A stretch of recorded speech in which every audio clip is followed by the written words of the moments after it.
என்னடா பொசுமனு கொண்டு விட்ட அப்படின்ற மாதிரியான ஃபீல் தான் இந்த அனிமேட்டட் சீரிஸ் பார்க்கும்போது ஃபுல்லாகவே எனக்கு வந்துடுச்சு. My instant kill ability is overpowered, இதுதான் இந்த சீரிஸோட பேர். ஹீரோவோட சூப்பர் பவர் யாரையாவது பார்த்து டை அப்படின்னு சொன்னால் பொசுக்குன்னு செத்துருவாங்க.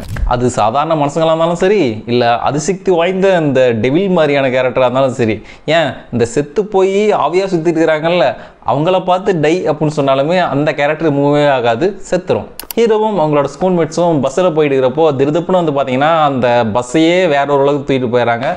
அந்த உலகத்தில் பவர்ஃபுல்லாக இருக்கிறவங்க மட்டும்தான் உயிர் வாழ முடியும் அப்படின்ற மாதிரியான சுச்சுவேஷன். ஸோ ஹீரோவையும் இன்னும் ஒரு 2-3 பேரை மட்டும் விட்டுட்டு மீதி பேரெல்லாம் கூட்டிகிட்டு போயிட்டு நீங்கள்லாம் பவர்ஃபுல்லான ஆளுங்க, நீங்கள் எங்களோட சேர்ந்துக்கிட்டீங்கன்னா இந்த உலகத்தில் நீங்கள் ஒரு பெரிய ஆள் ஆகலாம் அப்படின்ற மாதிரி சொல்லி கூட்டிகிட்டு போயிடறாங்க. அவங்களும் ஓகே ஜாலி அப்படின்ற மாதிரி கிளம்பி போயிடறாங்க. ஸோ ஹீரோவும் ஹீரோயின் கேரக்டர் மாதிரி ஒன்று இருக்கும். ஸோ அந்த கேரக்டரும் சேர்ந்து எப்படி உயிர் பழைச்சாங்க அப்படின்றதான் இந்த சீரீஸோட கதையே. அதுவும் இவ்வளோ கலைபரங்கள்லாம் நடந்துட்டு இருக்கோம், டிராகனெல்லாம் வந்து எல்லாரையும் போட்டு தள்ளிட்டு இருக்கோம். அந்த மாதிரி சுச்சுவேஷனில் ஹீரோ கூலாக தூங்கிட்டு இருப்பார்.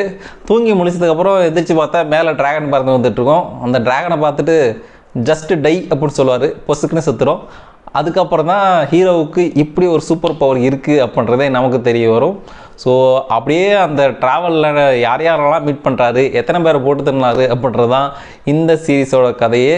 அதுவும் ரொம்ப சாதாரணமான கேரக்டர்லேருந்து எவ்வளோ பவர்ஃபுல்லான கேரக்டராக இருந்தாலும் சரி, ஜஸ்ட்டு ஹீரோ பார்த்து டை அப்படின்ற மாதிரி சொன்னார்னா பொசுக்குன்னு செத்துரும்.